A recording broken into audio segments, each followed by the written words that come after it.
마지막 시간이에요. 집에 가고 싶죠? 저도요.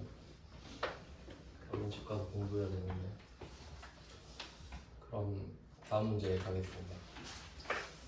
28이랑 29는 똑같이 원재료 매입액을 구하는 건데 스타일이 달랐고요. 그 다음에 30번 문제는 직접 재료비 구하는 겁니다. 결국 뭐 비슷하겠죠. 직접 재료비는 오른쪽 위에 거를 구하는 겁니다. 그러면 얘는 조금 더 복잡해 보이는데 이게 최근에 나왔던 거거든요. 어떻게 풀지 한번 생각을 해볼게요. 그러니까 직접 재료비를 구하는 방법은 또 두 개가 있다고 보시면 돼요. 첫 번째는 원재료 T 계정으로 구하는 방법. 두 번째는 그냥 단기총 제조원가로 구하는 방법. 이거밖에 없잖아요. 그러니까 그걸 생각하고 고르는 거지. 그럼 30번은 단기총 제조원가로 구하는 거구나. 왜냐면 기초 기말이 없잖아요. 그러니까 뭐 이렇게 구하겠군 하고 보시면 돼요. 자, 그럼 단기총 제조원가. 이게 토탈이죠, 토탈. 1, 2, 3 다 합친 거 230이래요. 근데 제조간접비 두 번째 줄이죠. 제조간접비는 단기총 제조원가의 20%다. 뭐 46만 원이겠죠. 그러면 한 개는 나왔네요. 제조간접비는 46만 원이다. 그 다음에 노무비만 알려주면 되거든요. 자, 노무비는 제조간접비는 노무비의 80%다. 그럼 이거 구하는 법을 생각해보면 제조간접비는 46만 원으로 나왔잖아요. 근데 제조간접비는 직접 노무비의 80%라 그러죠. 그러면 이렇게 생각하면 되죠. 46만 원이 80%니까 이 46만 원을 80조각으로 쪼갰다가 100개를 합치면 돼. 그러니까 결론은 나누기 100분의 80 나누기 0.8 할 것 같은데 저는 그러니까 뭐 제조간접비 구하는 방법은 직접 노무비가 46만 원이잖아요. 이거를 80%로 나누면 된다. 나누기 0.8. 전 그렇게 구할 것 같아요. 그러면 230만 원에서 46만 원 빼고 46 곱하기 0.8 한 거 빼면 직접 재료비겠지 뭐 그게. 여기부터는 솔직히 좀 개인차가 있기 때문에 다 풀진 않을게요. 그냥 뭐 알아서 이제 본인 역량에 맞게 하시면 되는데 제가 뭐 이제 와서 산수를 알려드릴 수는 없으니까. 그래서 뭐 이런 문제들을 쫙 넣어놨는데 네, 뭐 그냥 좀 기분 안 좋죠 이렇게 보면은. 이거는 좀 천천히 아마 시험 전이나 돼야 좀 풀어볼 마음이 생기지 않을까 싶은데 뭐 억지로 하실 필요는 없고 좀 중요한 게 많으니까 이런 문제들이 있구나 보시면 되고요. 그래도 좀 풀만한 것들이 있잖아요. 뭐 다 풀만한데 솔직히 좀 쉬운 것부터 좀 볼게요. 34번으로 바로 가보겠습니다. 퍼센트 나오는 건 좀 머리 써야 되니까 34번을 볼게요. 단기총 제조원가를 구해라. 자, 요거를 보면 항상 그림을 떠올리셔야 됩니다. 단기총 제조원가를 구하는 방법이 그냥 뭐 직제직노제가 이렇게 구하는 법도 있고 아니면 제공품으로 줄 수도 있죠.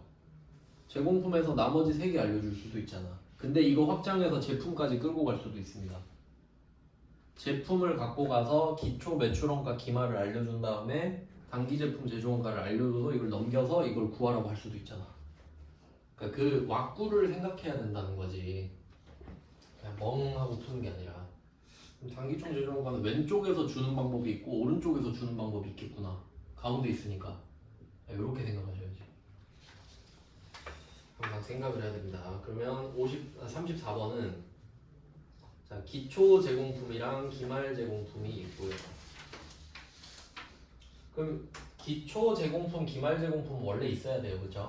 그리고 그게 있으면 좋은데 제품 제조원가 안 알려주잖아요. 그러니까 오른쪽에 3개를 동그라미 쳐서 이게 단기 제품 제조원가 아닙니까? 기초 제품, 기말 제품 매출원가 딱 있잖아요. 그럼 요 한 칸 빈 칸이 제품 제조원가죠. 네, 왁구를 머릿속에 그릴 수 있냐 이건데 그러면 기초 5만 원이랑 제품 제조원가랑 X 더하고 기말 4만 원이랑 매출원가 55만 원 더하면 되겠네. 그럼 제품 제조원가가 54만 원이니까 그렇게 풀라 이거지 뭐. 그렇게 하시면 돼요. 다 이런 느낌이에요. 다 이런 느낌. 그러니까 이 그림을 이해한 사람은 다 풀 수 있는 문제들. 네, 대신 외워드릴 수가 없으니까 네, 이렇게 하고 그 다음에 35번 이건 푸셔야 됩니다. 이거는 계산 문제가 아니에요. 35번은 숫자만 넣어놨지 아무 계산이랑 상관이 없습니다. 한번 볼게요. 제조원가죠. 제조원가.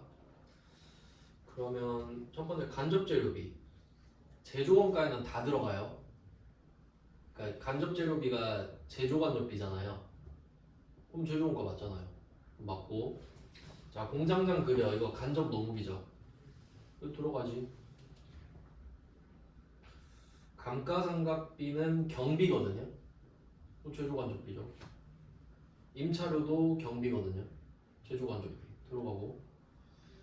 그 다음에 제조공장 화재보험료 이것도 경비예요. 뭐야 그럼 다 들어가네? 근데 보세요. 영업부 3개 있죠. 이건 안 들어가겠지. 영업부는 800이잖아요. 그러니까 얘는 500번 찾아라 이거거든요. 아 이런 거 푸셔야죠. 35번 같은 거는. 이 계산 문제 아니죠 이거는. 뭐 숫자는 계산기로 더하면 되니까. 네, 그 다음에 36번 얘는 끝판왕이네요. 이거는 다 해야 돼 다. 이거 좀 그룹핑만 하시면 되지 않나? 어떻게 그룹하는지 짓는지 한번 볼게요. 36번은 그냥 그 경계만 쳐놔요. 자, 맨 왼쪽 위에 기초 원재료, 그 오른쪽에 기말 원재료, 왼쪽 밑에 단기 원재료 매입 있죠. 이 세 개만 묶어요. 세 개만 묶습니다. 기초 원재료, 기말 원재료, 단기 원재료 매입. 그럼 이걸 묶어서 이걸로 뭘 알 수 있냐 하면 직접 재료비죠. 이 세 개가 곧 직접 재료비야. 이렇게 딱 그룹핑하고. 자, 그럼 3개 지금 해놨죠? 직접 재료비 적으셨죠? 그럼 이 3개에다가 2개를 더 더해야 돼. 직접 노무비랑 제조간접비 이것까지 다 포함해서 한 번 더 묶어야죠. 직접 재료비랑 직접 노무비랑 제조간접비 3개를 한 번에 다시 묶어야 되잖아요. 겹쳐서. 이게 제조원가죠. 직제직노제간. 그러니까 5개를 합친 게 제조원가잖아요. 자, 그러면 제조 원가까지 구했어. 근데 제품 제조 원가를 구해야 됩니다. 그러면 뭐 방법이 이렇게 왼쪽에서 들어오는 방법이 있고요. 근데 사실 알고 보니까 얘는 오른쪽에서 풀어도 됐네요. 자, 밑에 3개 있죠. 아니구나. 기초 얘는 이거 좀 장난친 것 같네. 이게 맨 밑에 보면은 왼쪽 밑에 단기 매출원가 있죠. 45만원. 그리고 그 오른쪽 위에 보면 기초 제품 재고 있잖아요. 기말 제품이 없지. 그러니까 제품으로 못 구해요 이 문제. 맞죠? 그러니까 앞에서부터 가야 되는 거야. 그러니까 이거 써놔요. 기말 제품 재고 X 이렇게 써놓으라고. 기말 제품 재고가 없어서 제품 T 계정을 못 쓰잖아요. 없다고 반드시 써놔야 돼. 왜냐면 없는 건 안 보이니까요. 그리고 X 써놓고 그 3개를 묶으면 되겠지. 그 3개를 묶어서 그래서 제품 제조원가를 못 구한다. 이 결론이 나야 되잖아요. 그래서 결론은 기초 제공품이랑 기말 제공품을 가지고 구해야 된다는 거죠. 네, 뭐 결론이 이겁니다. 그러니까 결론은 정문으로 들어가냐 후문으로 들어오냐 이거거든요. 그걸 구분할 수 있으면 된다는 거예요. 그러니까 이런 거는 나중에 여러분이 시간이 많이 남았을 때는 충분히 풀 수 있죠. 5분 잡고 풀어라 하면 할 수 있잖아요. 나중에 진짜 1점이 아쉽거든요. 다음은 7페이지입니다. 이제 뭐 다 비슷하니까 그냥 많이 풀어보시라고 많이 넣은 거예요. 다 하진 않을게요. 그 다음은 문제를 진짜 많이 더 넣었네. 네, 41번으로 바로 가겠습니다. 푸는 원리는 다 똑같아요. 자, 41번 보고 있습니다. 다음 중 제공품 및 제품에 관한 설명. 요것도 이거 그림 떠올려야죠. 자, 1번 단기 제품 제조원가. 이거 제가 잘 낸다 그랬거든요. 단기 제품 제조원가. 왜냐면 원가 명세서에도 있고 손익계산서에도 있고 제공품에서는 줄어드는데 제품은 늘어나니까. 그러면 제공품은 대변 맞죠? 제공품에선 없어지는 거니까 맞고요. 그러면 혹시 제품 계정이면 차변이죠. 단기 제품 제조원가가 제품 계정에 차변에 기입한다 해도 맞잖아요. 그걸 옆에다 같이 써놓으면 좋지. 그 두 개 나올 건데요.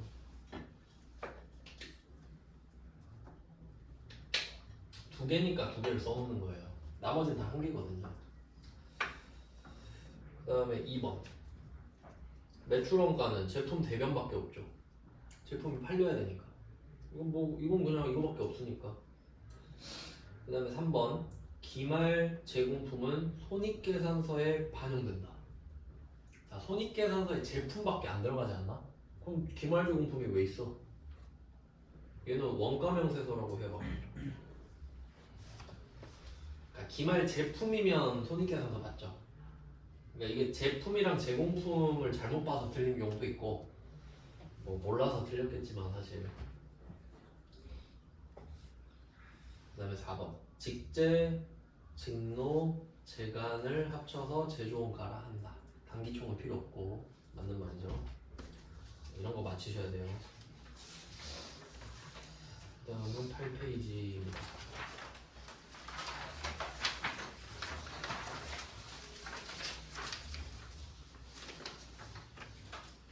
8페이지는 네 문제가 있네요. 42번은 원가 명세서에 표시될 수 없는 거. 그럼 딱 제품 돌려야지. 제품은 손익계산서니까. 그러니까 뭘 물어보는지를 알아야 돼요. 원가 명세서에 표시될 수 없는 거. 아, 그럼 손익계산서 말하는구나. 이렇게 딱 나와야지. 그럼 제품이죠. 그럼 다 바로 나오잖아요. 2번 기말, 제품, 재고의 뭐 이렇게 푸는 겁니다. 이거를 외울 수가 없잖아요. 이 문제랑 답을 외운다고 뭐 다른 걸 풀 수 있나? 그게 아니잖아요. 네, 그렇게 됐고 아주 좋은 문제죠. 아는 사람한테는 좋은 문제죠. 모든 문제가 그래요. 그 다음 43번. 자, 원가 명세서에서 제공하고 있는 저 똑같은 문제네? 손익계산서 찾으는 거 아닌가요? 뭐야 답이? 제품 찾으면 되는데. 아, 여기는 기초제품, 기말제품을 안 줬죠. 매출원가네요 답이.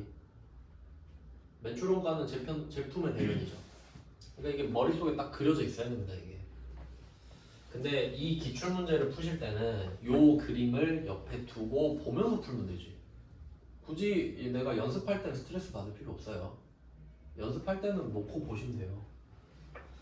그 다음에 44번. 손익계산서의 매출원가. 그러니까 이거 읽는 법도 아셔야 되죠. 그러니까 이게 이거 참 제 공부 방법인데 요새 지금 하고 있는 건데 반영을 한번 해보세요. 이런 거 해놓으면 되게 좋거든. 자, 여기서 손익계산서의 매출원가 또는 제조원가면서 이거 많이들 겪어보셨을 텐데 그 영어 문제 풀 때도 and, or 이런 거 있죠. 그럼 이게 도대체 뭐랑 뭐가 병렬 관계지 이거 모를 때 많거든요.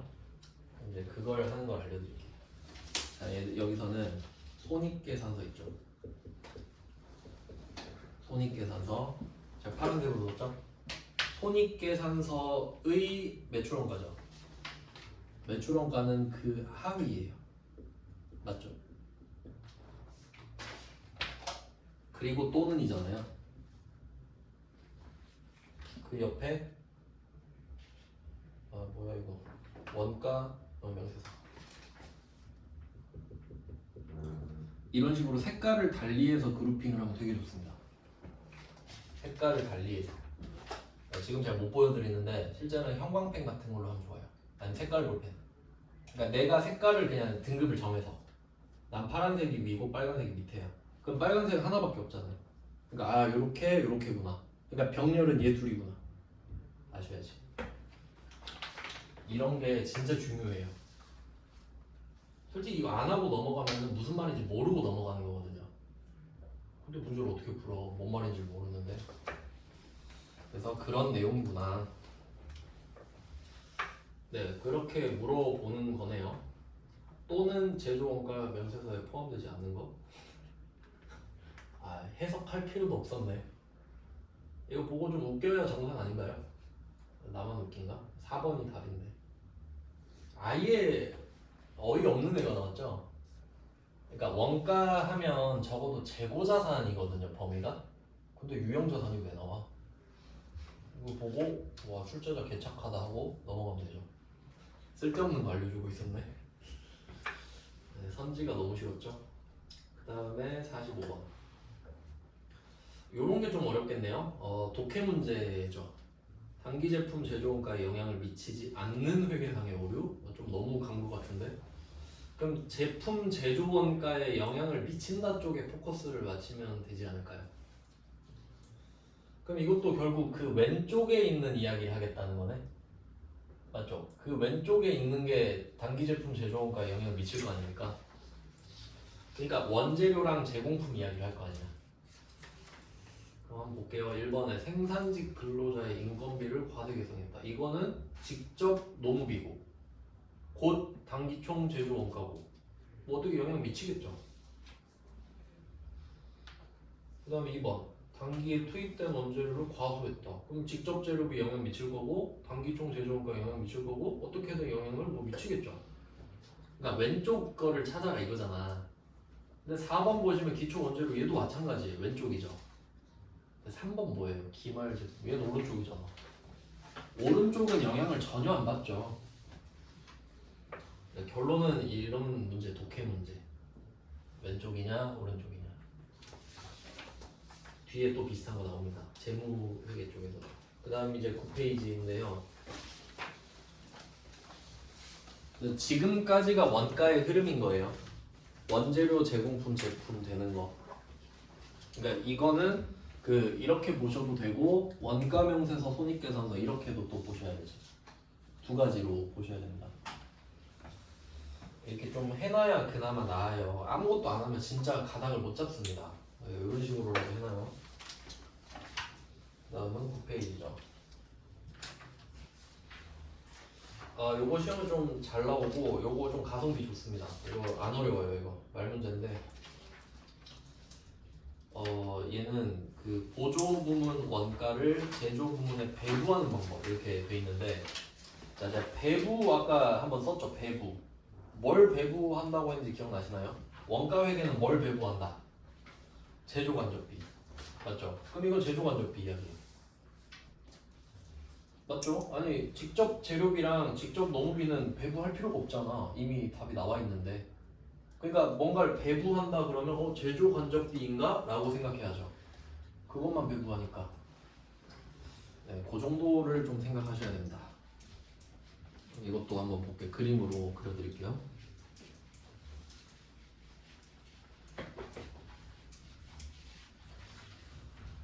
저는 전부 다 그림으로 이해합니다. 주제를. 글자는 도저히 안 외워져가지고. 그럼 일단 컨셉은 제조간접비다.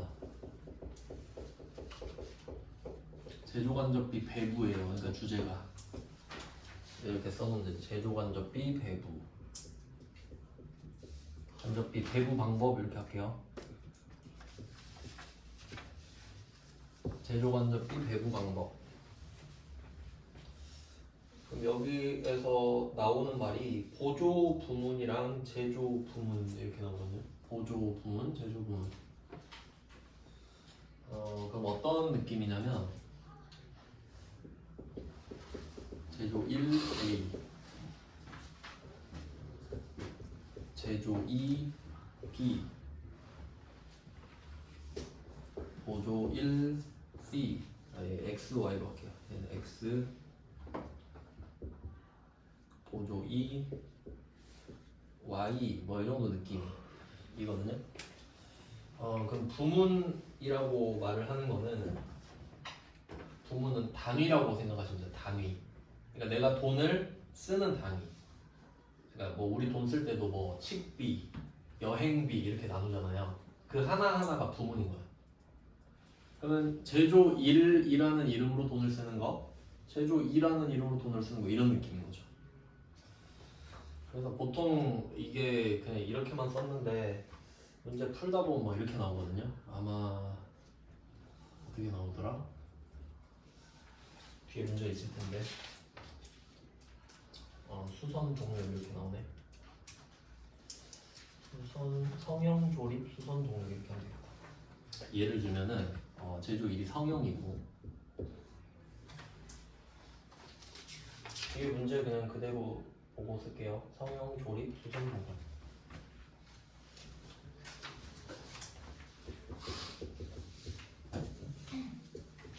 이게 어떤 의미를 갖고 있는지 볼게요. 그러니까 뭐 돈을 쓰는 겁니다. 이렇게 돈을 쓰는데 우리가 뭘 만들잖아요. 성형이 모양을 만드는 거죠. 모양 만드는 거. 그다음에 조립은 맞추는 거겠죠. 그럼 이걸 하면서 돈을 쓰는 게 제조 쪽에 관련된 거란 말이에요. 그러니까 이게 돈을 많이 쓰겠죠. 이런 데서. 근데 보면은 수선이랑 동력 있잖아요. 그러면 내가 성형을 하다가 잘못했어. 빵꾸가 났어. 그러면 이거 좀 맡겨서 수선 좀 해주세요. 이럴 수 있고, 조립하다가 잘못했어. 그럼 이거 수선 좀 해주세요. 이럴 수 있죠. 그 다음에 얘네들이 뭐 성형 조립할 때 동력을 써야 되겠죠. 전기 같은 거. 그럼 얘네들이 또 이렇게 도와주는 거예요. 그러니까 얘네들은 얽혀 있어요. 서로 영향을 주고받는 애들이란 말이에요. 돈을 쓰긴 썼는데 막 성형이 수선 갈 수도 있고 성형 동력 갈 수도 있고 뭐 이렇게 막 얽혀 있단 말이에요. 이렇게 맞죠? 수선도 동력 써야 될 수도 있잖아. 이런 느낌이거든요. 근데 결론은 이 네 개 합치면 원가죠. 그냥 제조 간접비죠. 네 개 합치면 어차피 총액은 똑같잖아. 그러니까 부문을 4개로 한 다음에 여기서 우리가 제품을 2개 만든다 할게요. 제품을 2개. 그러면 제품 하나하나에다가 각각 4개가 들어가야 되잖아. 4개씩. A, B, X, Y, A, B, X, Y 이렇게 제품마다 다 들어가야 되잖아요. 그게 번거롭잖아. 그래서 야 보조 부문들아, 너네는 솔직히 별로 안 중요하니까 너네 금액 제조로 합치자. 이거 하는 거예요. 어차피 총액은 똑같으니까 사이즈를 키워버리자고 그냥. 그럼 2개로 만들어서 2개씩 나눠주면 되는 거 아니냐. 그거 하는 거예요. 대충 그런 느낌. 사실 몰라도 문제는 잘 푸는데 그래도 좀 이해하면 더 좋으니까 이런 느낌을 하는 겁니다. 그러니까 보조에서 제조로 가는 느낌이라고 보시면 돼요. 전반적으로 보조가 제조로 합쳐주는 느낌. 그리고 우리는 어차피 영향력 없으니까 너네한테 붙을게 이런 느낌. 대충 이런 느낌. 그리고 문제를 보겠습니다.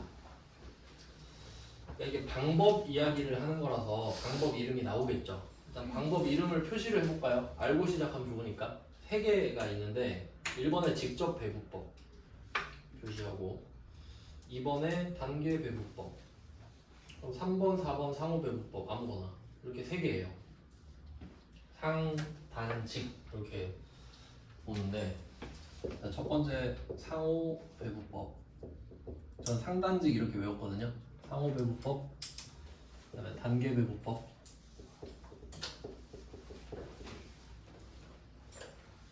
그다음에 직접 배분법. 순서를 이렇게 적었어요. 상단직 이 2문자만 따시면 돼요. 상, 단, 직. 이 정도 쉬우니까.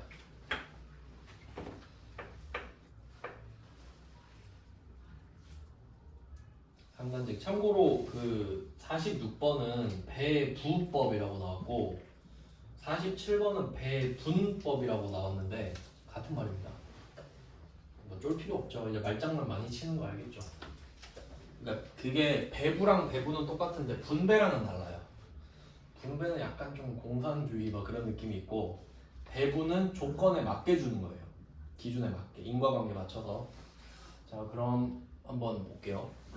이게 3개를 써서 어떻게 쓰시면 되냐면 제가 하나 그려드릴게요. 자, 요거를 이렇게 화살표를 하겠습니다. 그리고 화살표 이게 뭐냐면 정확도예요. 정확도. 상, 단, 직 순서대로 정확해요. 그럼 이 말은 직접 배분법은 안 정확하다는 소리예요. 맞죠? 그리고 한 개 더 붙일게요. 보통 정확한 작업 있잖아요. 정확한 작업을 요한다 이런 말 하잖아요. 그러면 정확한 작업은 복잡해요, 간단해요? 복잡하겠지, 정확하게 하려면. 그리고 돈도 많이 들겠죠. 그러니까 그게 상식인 거예요. 그러면 제가 정확도 썼으면 속으로 복잡하겠구나. 간단할 리가 없잖아요. 돈이 적게 들 리도 없잖아. 그러니까 이런 건 말 안 해도 같이 가는 거 맞죠? 정확하면 복잡하고 돈도 많이 들겠네? 안 그러면 정확한데 싸면 다 정확하게 하겠지. 그렇게 되니까. 그러면 반대로 직접 배분법은 정확도가 낮으니까 간단하겠네. 맞죠? 그 맛에 쓰겠네. 뭐 이런 느낌으로 할게요. 왜 그런지 알려드릴게요. 상호 배분법은 상호잖아요. 서로. 그러니까 지금 얘네들이 엄청 복잡하게 얽혀 있죠. 그러니까 서로 다 고려해. 서로가 얼마한테 영향을 주고받았는지 다 체크하는 거야. 복잡하겠죠, 말만 들어도. 그러니까 얘는 방정식 써서 풀어야 돼요. 물론 내가 원가 회계를 아예 하는 사람이면 모르겠는데 우리 입장에선 가성비가 안 좋죠. 그러니까 얘는 계산 문제도 안 냈던 걸로 기억하는데. 그래서 상호배분법은 겁나 복잡합니다. 그리고 또 중요한 게 있어요. 이게 보조 부문이 제조 부문으로 쏴주는 상황이라고 했잖아요. 그러면 순서가 있을 거 아니에요. 순서가 보조 1이 먼저 준다, 보조 2가 먼저 준다, 이럴 수 있잖아요. 근데 이 상호배분법은 순서 상관없습니다. 순서가 상관이 없어요. 왜냐면 서로 얼마나 영향을 주고받는지를 다 체크를 이미 하기 때문에 누가 먼저 줘도 이미 답은 똑같아요. 얼마나 영향을 주고받았는지를 체크를 먼저 하니까. 그래서 이것도 시험에 잘 나오거든요. 순서가 상관이 있는지. 상호배분법은 안 중요하다. 이미 정확하기 때문에 누가 먼저 주는지는 별로 중요하지 않다. 답이 똑같다 이 말이에요. 누가 먼저 줘도. 자, 근데 단계배분법, 직접배분법이 있는데 일단은 이게 양 끝을 먼저 하시면 좋거든요. 상호배분법은 제일 정확하죠. 이건 진짜 제일 정확한 건데 직접배분법은 개판이에요. 그냥 개 대충 하는 거예요. 아예 대충 하는 거. 그러니까 이게 상호배분법은 서로 이렇게 다 고려하잖아요. 다. 제가 그 색깔로 보여드릴게요. 느낌을 좀 알아야 돼. 상호배분법은 이렇게 X 있고 가에도 다 있어요. 서로 다 고려해. 다. 그러니까 순서 상관없습니다. 이미 답이 정해져 버린 거예요. 서로 얼마나 영향을 주고받는지 다 체크했거든요. 그 다음에 단계배분법은 직접배분법은 뭐냐면, 직접배분법은 자, 얘 보조끼리도 주고받았을 거 아니에요. 수선도 동력 쓸 수 있으니까 동력도 고칠 수 있고. 자, 근데 얘 둘은 서로 쌩까요. 야, 너나 나나 어차피 쫄로 갈 건데 우리끼리는 그냥 하지 말게. 그래? 우리끼리는 그냥 하지 말자. 이렇게 된 거야. 그러니까 얘네들은 그냥 이렇게 가요. 이렇게만 가. 이 둘이 쌩까요. 그러니까 덜 정확하겠지. 쌩까니까. 그래서 이렇게 되는 거니까 간단한 거고, 얘도 순서 상관없이 진행됩니다. 순서 상관없이. 왜냐면 지들끼리 안 주기 때문에. 그래서 얘도 순서 상관이 없어요.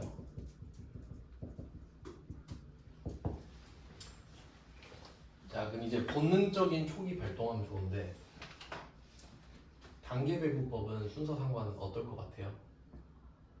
이것도 관계가 없으면 제가 말 안 했죠. 이건 관계가 있겠지.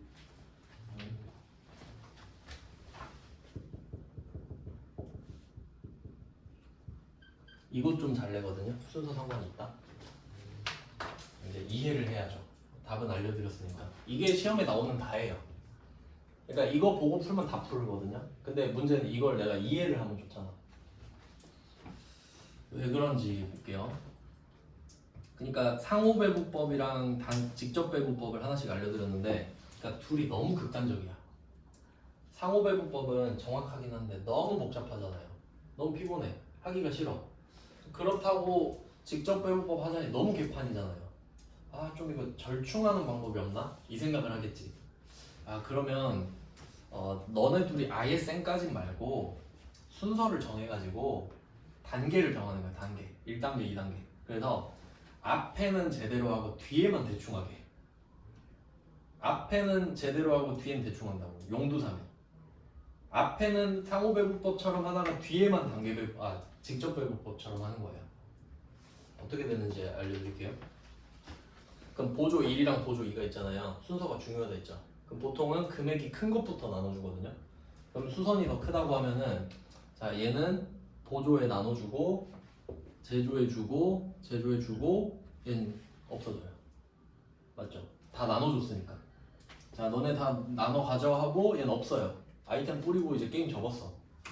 자, 그럼 이제 보조 2가 보조 1한테 받은 거 있죠? 지가 갖고 있던 거에서 보조 1한테 받은 돈 있잖아요. 그걸로 뿌리거든요. 자, 그럼 얘가 X한테 다시 줄까요? 아, 그럼 안 되지. 얘 게임 접고 나갔는데 야, 접지 마. 너 해. 이러면 안 되잖아. 그러니까 얘는 얘한테 안 주지. 그리고 그걸로 이 둘한테 주고 끝이에요. 그러니까 얘는 1번, 2번 이렇게 되는 거거든요.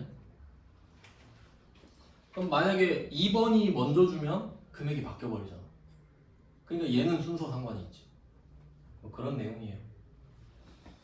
네, 이렇게만 하면 이거 다 풀어요. 이거. 자, 진짜 풀리는지 한번 볼게요. 그러니까 키워드를 잘 잡아야죠. 주제가 여러 개 있으니까 이거는 배부 방법이네. 그러면 보조를 제조로 주나보다. 이 정도 떠올릴 수 있어야 됩니다. 한번 볼게요. 46번. 직접 배부법을 사용하는 경우 특정 보조 부문 원가가 다른 보조 부문에 배부되지 않는다. 직접은 간단하니까 보조끼리 쌩까죠. 맞는 말. 그러니까 간단하지. 서로 쌩까니까. 그 다음 2번 단계. 자, 단계 배부법은 가장 먼저 배부되는 애 있죠. 걔는 다 뿌리고 죽는다 그랬죠.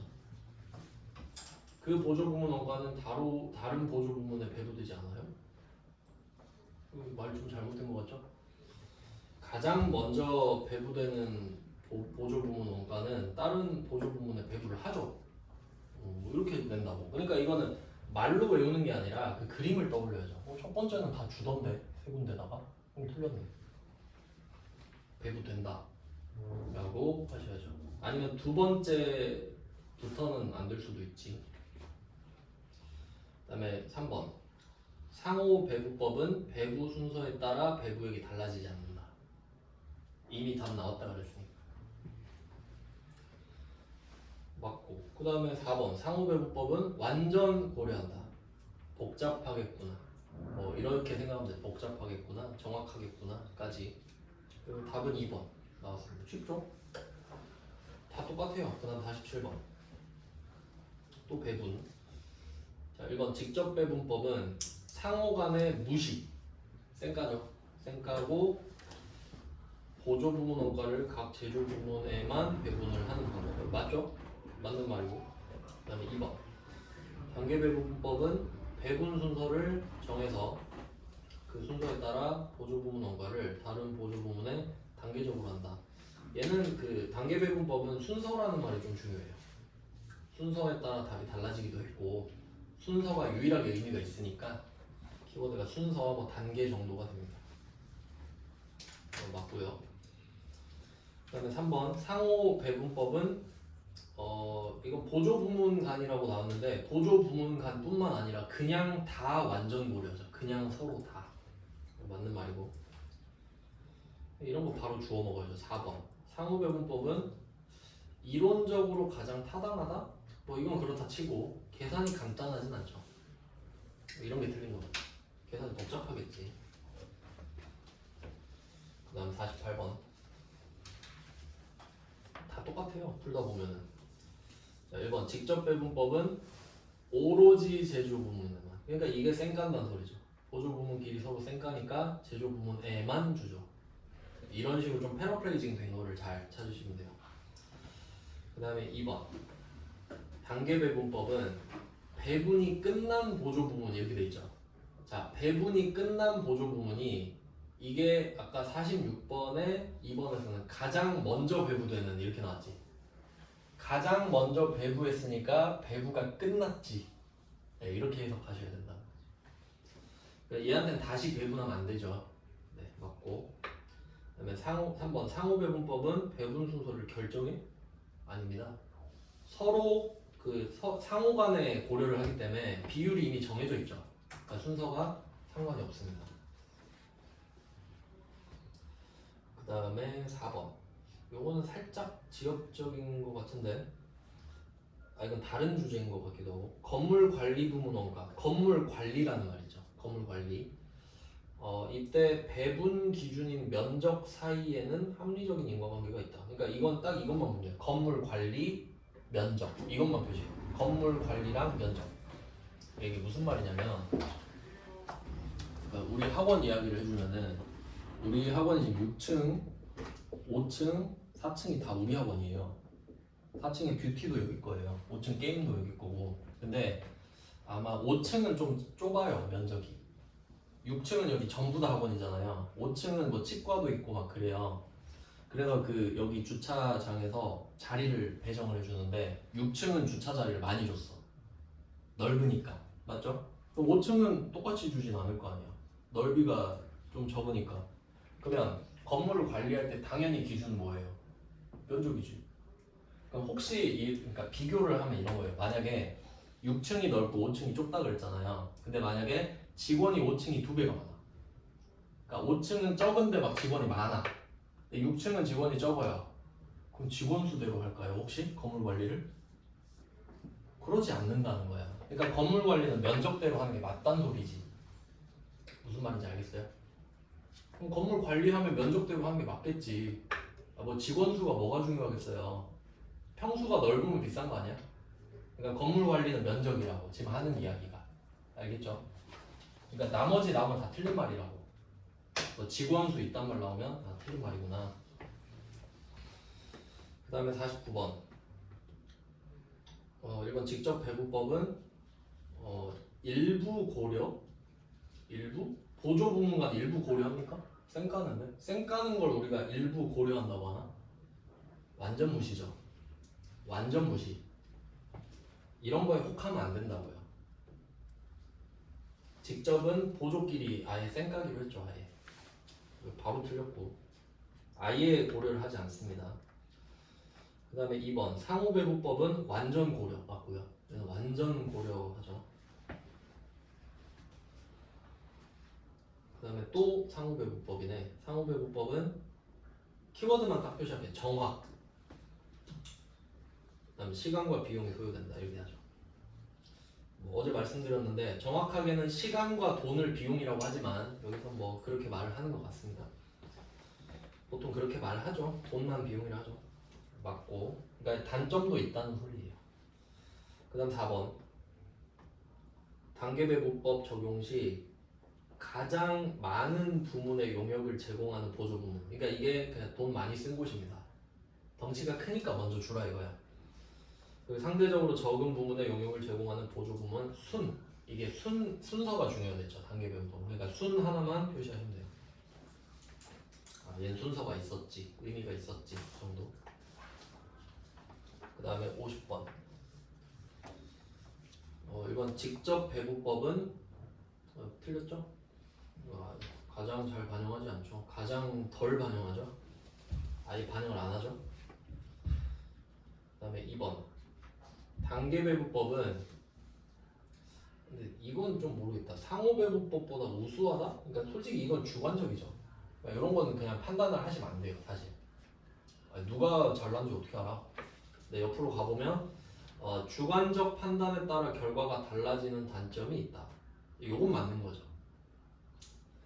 주관적 판단에 따라, 그러니까 이게 순서에 따라 달라진다고 해석하시는 게 맞겠죠. 단계교육법.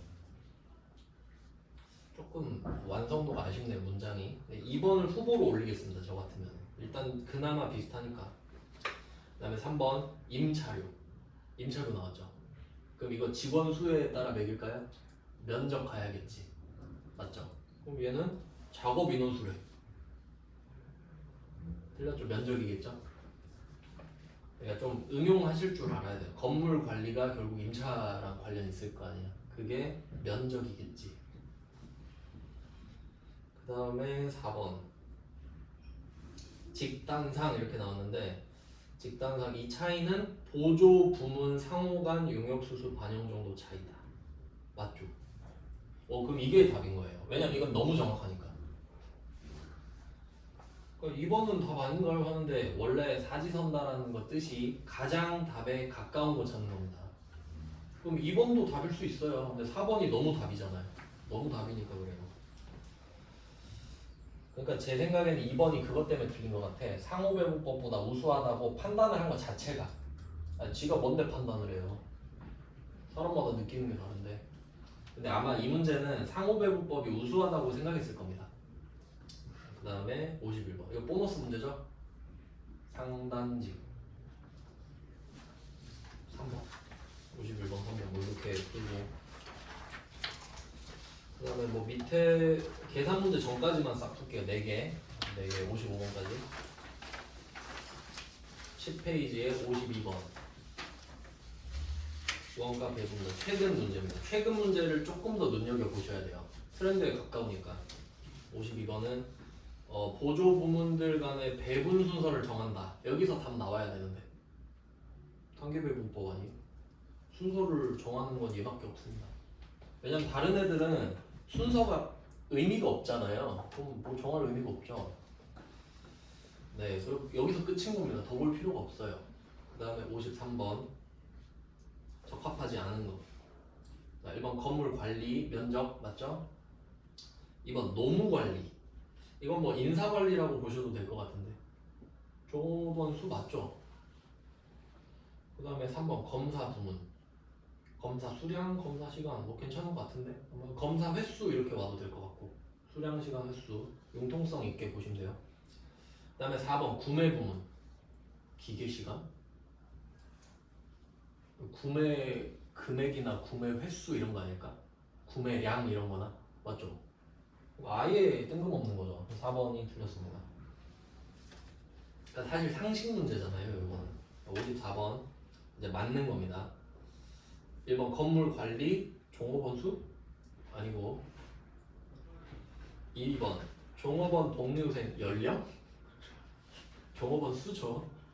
네, 종업원 복리후생. 그러니까 직원이 많은 부서에 돈이 더 많이 배정될 거 아니야. 뭐 그런 의미겠죠. 나이 상관없죠. 3번 식당 부문은 면적. 이거 좀 그럴싸해 보이기도 하는데 식당에서는 식사 횟수가 중요하지 않을까? 그죠. 식사량이나 식사 횟수가 보통 식사량이니까. 그래서 보통 체크하고 밥 먹잖아요. 4번 전력 사용량. 이거 맞지? 전력 부문 전력 사용량. 그다음 55번. 이것만 하면 끝나요. 적합한 거. 1번 건물 관리 종업원 수 또 틀렸고. 2번 종업원 복리후생 공동 종업원 수 맞죠? 3번 식당은 뭐 식사 횟수라고 했고 다 똑같죠? 지들끼리 돌려 쓰잖아요. 근데 모아 보면 별로 안 어렵습니다. 다음 시간에는 56번부터 이어서 볼게요. 고생하셨습니다.